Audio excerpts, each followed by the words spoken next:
Sa iba pang balita, patuloy ang pagtugis naman ng pinagsanib na puwersa ng PNP at ng Philippine Army sa mga sospek sa pananambang sa Daraga Albay na ikinasawi ng dalawang sundalo. Nagbabalik ang aming kasama si Grace Rifama Simando live via phone patch.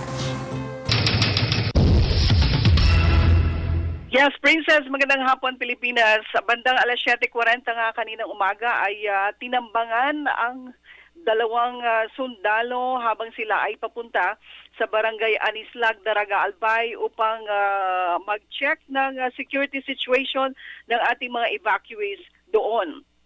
Ipinahayag ni Lieutenant Colonel Perfecto Peña Redondo, ang Commanding General ng 2nd Infantry Battalion doon sa Albay, na ang dalawa ay papunta nga sa evacuation center sapagkat sila ay rerelyebo sa iba pang mga kasamahan nila na nagsasagawa ng humanitarian mission at sila ang tumutulong sa ating mga evacuees doon sa barangay Anislag, Daraga Albay.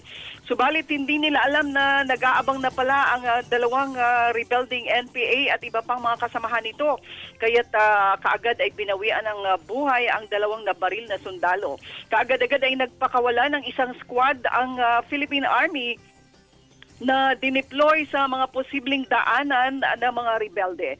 Nagkaroon ng engkwentro at nagtagal ang engkwentro ng 5 minuto. Ipinahayag ni Colonel Raul Farnacio, ang Commanding General ng 901st Brigade doon sa Albay, na dinirektahan niya na ang deployment ng iba pang mga units upang tumugis at habulin ang mga perpetrators.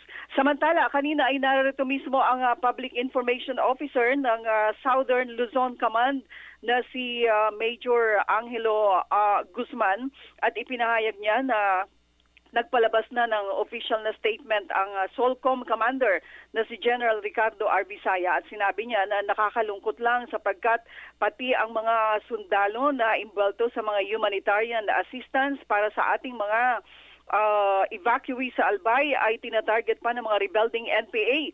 Magkaganon pa man ay patuloy pa rin daw ang gagawing pag-focus ng mga militar sa kanilang operation sa pagtulong sa ating mga evacuees at sa buong Bicol region upang mapanatiling mapayapa at tahimik ang Bicol region. Yan po ang latest mula dito sa Radyo ng Bayan Naga. Para sa Telebisyon ng Bayan, Grace Rifama Simando.